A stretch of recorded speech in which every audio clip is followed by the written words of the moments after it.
Praise the Lord. கர்த்தருடைய நாமம் பரிசுத்தப்படுவதாக. இந்த நாளையும் காண செய்த கர்த்தாதி கர்த்தருக்கு கொடான கொடி ஸ்தோத்திரங்கள். இந்த நாளுக்கான கர்த்தருடைய வார்த்தை யோபுடைய புஸ்தகம் 1 அதிகாரம் 8 வசனம். ஜோப் 1:8. கர்த்தர் சாத்தானை நோக்கி, என் தாசனாகிய யோபின் மேல் கவனம் வைத்தாயோ? உத்தமனும் சன்மார்க்கனும் தேவனுக்கு பயந்து பொல்லாப்புக்கு விலகுகிறவனுமாகிய அவனைப் போல பூமியில் ஒருவனும் இல்லை என்றார். கர்த்தருடைய பரிசுத்த நாமத்துக்கு ஸ்தோத்திரம். இந்த நாளிலும் கர்த்தர் கொடுக்கிற வார்த்தை என்னவென்றால், தேவனுடைய ஞாபகத்தில் உங்களை வைப்பார். தேவனுடைய ஞாபகத்தில் உங்களை வைப்பார். You will be in God's memory. இந்த பகுதியிலே நாம் வாசிக்கிறோம், சாத்தானுக்கும் ஆண்டவருக்கும் ஒரு உரையாடல் நடக்கிறது. அதிலே சாத்தானை பார்த்து ஆண்டவர் கேட்கிறார், நீ எங்கே இருந்து வருகிறாய்? அவன் சொல்லுகிறான், நான் பூமியெங்கும் சுற்றித்திருந்து பூமியெங்கும் உலாவி நான் வருகிறேன். அப்பொழுது அந்த உரையாடலில் திடீரென்று கர்த்தருடைய ஞாபகத்தில் யோபு வருகிறான். ஆம் பிரியமானவர்களே, இந்த நாளுக்கான ரேமா அதுதான். கர்த்தர் ஒருவரிடத்தில் பேசும்போது திடீரென்று அவருடைய ஞாபகத்தில் யோபு வருவதற்கான காரணம் என்ன? நாம் நிறைய பேர்கிட்ட பேசுவோம். பேசிகிட்டே இருக்கும்போது திடீர்னு சில பெயர்கள் நமக்கு வரும். ஆனால் திடீர்னு பேசிகிட்டே இருக்கும்போது சில பெயர்கள் நம்ம ஞாபகத்தில் வராது. அவங்கள பற்றி சொல்லுவோம், அவங்கள பற்றி நம்ம நிறைய காரியங்கள் சொல்லுவோம், ஆனால் பேர் ஞாபகத்துக்கு வராது. இவர் இப்படி நம்ம யோசிக்கிற பகுதிகள் உண்டு. ஏன் அவர்கள் பெயர் ஞாபகத்தில் வரலன்னா, அவர்களை பற்றி நம்ம யோசிக்கிறதே இல்லை. யாரை நம்ம அதிகமாக யோசிக்கிறோமோ அவங்க பெயர் நம்ம ஞாபகத்தில் இருக்கும். நம்மை உண்டாக்கி உருவாக்கி நடத்தி கொண்டிருக்கிற நம்முடைய அப்பா யெகோவா தேவன், கிறிஸ்து, பரிசுத்த ஆவியானவர், இவர்கள் ஞாபகம் உடையவர்கள். தேவனுக்கு ஞாபக சக்தி உண்டு. பாருங்கள், எத்தனையோ பேர், கோடி பேர் வாழ்ந்தாங்க. யோபுவின் நாட்களில் எத்தனையோ கோடி பேர் வாழ்ந்தாங்க. ஐஸ்வர்யவான்கள் உண்டு, ஞானிகள் உண்டு, பண்டிதர்கள் உண்டு, படைத்தவர்கள் உண்டு. எத்தனையோ பேர்கள் மத்தியில் சாத்தான்ட்ட டக்குன்னு ஆண்டவர் கேட்குறாரு, பார்த்தீங்களா, என் தாசனாகிய யோபின் மேல் கவனம் வைத்தாயோ?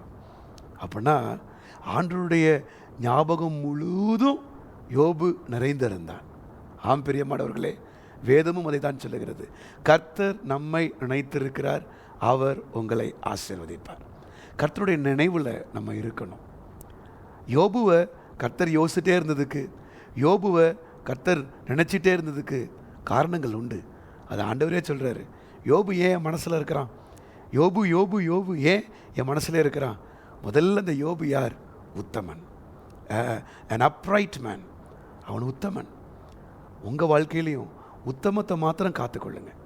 உத்தமனா என்ன தெரியுமா? அப்ரைட்னா என்ன தெரியுமா? நேராக நிற்கிறது. சில பேர்லாம் பார்த்தீங்கன்னா அந்த முதுகு வளைஞ்சிரும். சில இடத்துல வளைஞ்சு கொடுத்துருவாங்க.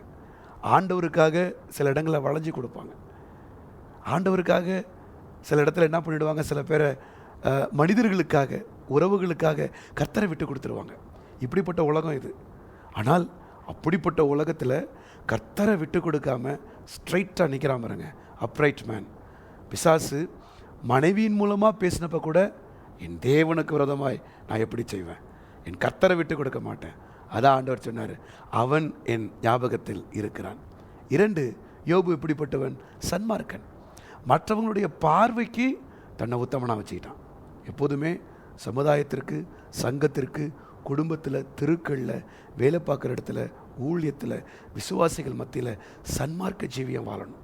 மற்றவர்கள் நம்மை பார்த்து சொல்லணும், ஹீ இஸ் மாரலி குட். இவங்க நல்ல நடத்தை உள்ளவங்க, இவங்க நல்ல சுபாவம் உள்ளவங்க. அந்த சாட்சியை யோபு பெற்றார். 3வது, தேவனுக்கு பயப்படுகிறவன். மனிதர்களுக்காக பயப்படுகிறவன் அல்ல. கர்த்தர் என்னை பார்க்கிறார், கர்த்தர் என்னை பார்த்து கொண்டே இருக்கிறார், அவருடைய பார்வையில் நான் எப்படி இருக்கிறேன்? தேவனுக்கு பயந்தவன். 4, பொல்லாப்புக்கு விலகினவன். வேதம் சொல்லுகிறது, பொல்லாங்காய் தோண்டுகிற எல்லாவற்றையும் விட்டு விலகுங்கள். எங்கே உட்காரணும், எங்கே போகணும், எங்கே வரணும், யார்கிட்ட பேசணும், சரியாக தன்னை வச்சுருந்தார்.